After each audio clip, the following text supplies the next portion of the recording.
छत्रपती शिवाजी महाराजांचे वंशज आम्ही, बाबासाहेबांचा मानतो कायदा. साहेब हो, तुम्हाला आहे ना आरक्षण, मग मराठ्यांच्या वर बोलून तुम्हाला काय फायदा?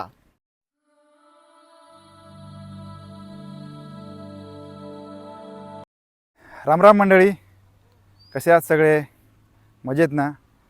तर आज या निमित्ताने आपल्याकडे एक गाणं फेमस झालं होतं यूट्यूबवरती. तर त्या गाण्याचे जे लेखक आहेत श्री लक्ष्मण बाळू मोरे, ते योगायोगाने आज माझ्यासोबत आहेत. तर त्यांना ह्या गाण्याची प्रेरणा कशी मिळाली किंवा हे गाणं त्यांना का लिहावं वाटलं, हे गाणं यूट्यूबवरती प्रचंड व्हायरल झालं. तर या संदर्भात मी त्यांच्याशी आज दोन मनमोकळ्या गप्पा मारणार आहे. तर हा रांगड्या मनाचा एक गोड कवी म्हणून आज त्यांची जी ओळख आहे, तर त्या संदर्भात आपण त्यांच्याशी बोलूया. तर धन्यवाद. आपल्यासोबत आहेत श्री लक्ष्मण बाळू मोरे. नमस्कार. त्यांनी त्यांचं स्वागत करतो सगळ्यात पहिलं सर. धन्यवाद. माझ्या आपण साहेब खूप वेळ दिलात आम्हाला आज या निमित्ताने. तर मी मगाशी सांगितल्याप्रमाणे सरांचं गाणं फेमस झालं होतं आणि ते गाण्याचं त्यांना प्रेरणा कशी मिळाली किंवा हे गाणं त्यांनी कसं काय लिहिलं, याच्या संदर्भात आपण त्यांच्याशी आज दोन गप्पा मारणार आहोत. तर सर, तुम्ही एक सांगा की हे गाण्याची तुम्हाला प्रेरणा कशी मिळाली? इतरही गाणी तुम्ही लिहित असता, आम्ही तुमची गाणी ऐकत असतो, वाचत असतो. तर हे गाणं जे आहे हे ह्या आंदोलनामध्ये यांनी एक खूप महत्त्वाची भूमिका पार पाडलेली आहे. तर हे गाणं तुम्हाला लिहिण्याची प्रेरणा कशी मिळाली किंवा कसं वाटलं की गाणं लिहावं म्हणून? सध्या चालू असलेलं मराठा आंदोलन, आरक्षणासाठी चालू असलेलं जरांगे साहेबांचं जे आंदोलन आहे ते मी सतत पाहत असतो. आणि एक मराठा असल्यामुळे माझ्यातही मलाही असं वाटत होतं की मीही त्या आंदोलनात सहभागी व्हावं. बरोबर. आणि कोणत्या ना कोणत्या रूपात सहभागी व्हावं ही माझी मनाची इच्छा होती. आणि मी सतत काही ना काही लिहित असतो, बऱ्याच लोकांच्यावर लिहित असतो किंवा बऱ्याच घटनांच्यावर तात्पर्याने जे चालू आहे त्याच्यावर लिखाण माझं जास्त असतं. त्या संदर्भात जस्ट 5 मिनिट बसलो होतो की मला काहीतरी माझ्या मराठी ज्या आंदोलनासाठी इथे राहून काहीतरी करायचं आहे. बरोबर. ही मनात होती. मग आपल्यात काय कला आहे, तर हे लेखनाची कला आहे. जस्ट बसलो होतो, मनोज जरांगे पाटील हे नाव समोर आलं आणि त्यांचं जे आंदोलन बघितल्यापासून सळसळ निर्माण झाली आणि मी ते गाणं लिहायला सुरुवात केली. पण गाणं लिहिताना माझ्या मनात आलं की जरांगे पाटील हे नाव कुठेतरी त्या गाण्यात दिसलं पाहिजे आणि त्यांचं जे म्हणणं आहे ते मला मांडता आलं माझ्या गाण्याच्या रूपात, तर ते चांगलं होईल. तर ही मराठ्यांच्या मुलांच्यासाठी, जे मुलांच्या भविष्यासाठी जे करतायत तेही कुठेतरी प्रेरणादायी ठरलेलं आहे आणि ते प्रेरणादायी ठरणार.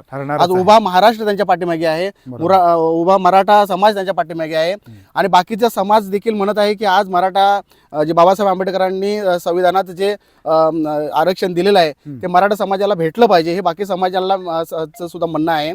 त्या दृष्टीने मी हा गाणं लिहायचा प्रयत्न केलेला आहे आणि हा गाणं यशस्वी झालं, चांगलं चाललंय आणि बऱ्याच लोकांचे फोन पण येऊन गेलेत, बऱ्याच जणांनी इंटरव्ह्यू म्हणजे आपलं हे पण म्हणणं पण केलं आहे. त्या गाण्याचं वैशिष्ट्य म्हणजे सर तुम्हाला सांगतो की जरांगे पाटील, तुम्हाला त्या गाण्याचे वैशिष्ट्य एवढंच दिसेल की प्रत्येक कडव्यामध्ये त्यांच्या नावाचं एक एक अक्षराने ते गाणं मी बनवलेलं आहे आणि तो प्रयत्न केलेला आहे. आणि ते तुम्ही गाणं जर ऐकलात तर त्या गाण्यामुळे कोणताही समाज दुखावला जाईल असं त्याच्यात काहीही नाही. कारण या समाजाने कोणत्या पद्धतीने आम्ही आमच्या मागण्या मागतोय आणि कशा पद्धतीने जरांगे पाटील साहेब आपल्या मागण्या पुढे करतायत, किती शांततेने करतायत, हेच मी सांगण्याचा प्रयत्न केलेला आहे आणि तेच मला सांगायचा प्रयत्न करायचा होता आणि तो मी केलेला आहे. आणि या समाजासाठी, या आंदोलनासाठी मी एक मुंबईमध्ये कार्यरत कामाला आहे, एका कंपनीत कामाला आहे. माझं गाव कोल्हापूर, नांदवडे तालुका चंदगड, जिल्हा कोल्हापूर, गाव नांदवडे, माऊली देवस्थान च्या माऊली क्रिएशनच्या रूपाने मी ते गाणं हे प्रसारित केलेलं आहे. आणि याला एक महत्त्वाची साज म्हणजे माझे जरी गीत असलं, मी जरी लेखक असलं तर रायगडी साज देण्याचा मी प्रयत्न केलेला आहे, रायगडी म्युझिक देण्याचा प्रयत्न केला आहे. कारण एक दोन्ही म्हणजे एक रायगड तालुका जिल्हा आणि कोल्हापूर जिल्हा यांच्यातलं जे साम्य काय हे दाखवायचं या गाण्यात मी प्रयत्न केलेला आहे.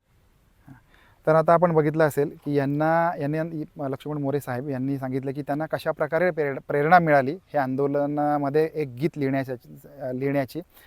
तर अजून एक त्यांना मला प्रश्न विचारावा असा वाटतो की सर, आज तुमच्याकडे ही एक कला आहे की जेणेकरून तुम्ही ते लेखणीने तुम्ही सादर केलं आणि गीत अनेकांना आवडलं, मनाला भावलं आणि तुम्हालाही त्याचं नक्कीच समाधान असेल. मी अजून एक विचारेन की या आंदोलनामध्ये हे खूप मोठ्या स्वरूपाचं आंदोलन आहे आणि आपण बऱ्याच ठिकाणी बघतोय की हे अहिंसक आहे. आणि जसं तुम्ही म्हटलं की आता की मी जे गाणं लिहिलं आहे कोणालाही दुखवणारं गाणं नाही आहे, पण तरीसुद्धा आपण सगळे मिळून या आंदोलनामध्ये आपला सहभाग कशा प्रकारे नोंदवू शकतो.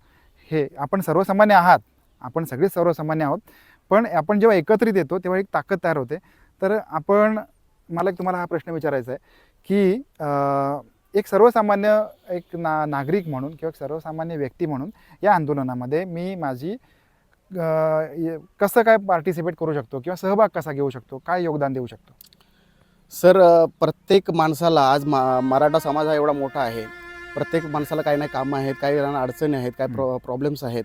प्रत्येकाला जेव्हा सहभाग घ्यायचा असेल किंवा प्रत्येकाने घ्यायलाच पाहिजे कुठल्या ना कुठल्या रूपात. आणि जोपर्यंत जर आपण सहभाग दाखवत नाही तोपर्यंत आपल्याला आरक्षणात पुढे जाऊ शकत नाही. जरांगे पाटील साहेबांनी स्वतःचं सर्व पणाला लावून उपोषण करून आज आंदोलन उभे केलेलं आहे. आज मराठा समाजाला नेतृत्व लोकांनी मांडलेलं आहे. त्यांनी स्वतः आपलं नेतृत्व सिद्ध केलेलं नाही, लोकांनी त्यांना नेतृत्व म्हणून मांडलेलं आहे. म्हणूनच मी गाण्याच्या सुरुवातीलाच म्हटलेलं आहे, जनतेचा सेवक तो नायक ठरला. जनतेचा सेवक म्हणजे तो पहिली सेवा केलेली आहे, तेव्हा सेवा केल्यामुळेच नायक ठरलेला आहे. आतापर्यंत आपण इतिहासात बघतोय, बरेच जण काय करतात, पहिले राजा व्हायला बघतात, नंतर सेवा करतात की नाही माहीत मला माहिती. पण राजा आज आपण मंत्रिपदावर किंवा पदावर लोक बघतोय, जो तो फक्त राजा व्हायच्या गोष्टी करतोय. पण पहिली जनतेची सेवा करा. जनतेच्या सेवेतूनच तुम्हाला पुढचं फळ भेटणार आहे. जोपर्यंत तुम्ही जनतेची सेवा करू शकत नाही तोपर्यंत तुमच्या चांगले विचार येऊ शकत नाहीत. ज्या माणसाचे चांगले विचार येत असतील तोच माणूस लिहू शकतो, तोच माणूस पुढे म्हणजे चांगलं करू शकतो किंवा त्याच्यात ते ऑटोमॅटिक त्याच्यात ते गुण येऊन जातात. बरोबर आहे. हे जर तुम्हाला लिखाण करायचं असेल, एखादं चांगलं लिखाण करायचं असेल किंवा उत्स्फूर्त लिखाण करायचं असेल किंवा समाजाबद्दल करायचं असेल, दुसऱ्याच्या बद्दल करायचं असेल, तर त्या व्यक्तीबद्दल तुमच्या मनात चांगली भावना प्रथम निर्माण झाली पाहिजेत, तरच तुम्ही त्याच्याविषयी चांगलं लिहू शकतात. मराठा समाजाने आज जे आंदोलन उभे केलेलं आहे आरक्षणासाठी, हे आरक्षण आम्हाला फार पूर्वी मिळायला पाहिजे होतं ॲक्च्युली. पण ठीक आहे, काही त्या वेळेला काही मराठा समाजातील लोकांनी वाटलं नाही आज आम्हाला आरक्षणाची गरज नाही आहे.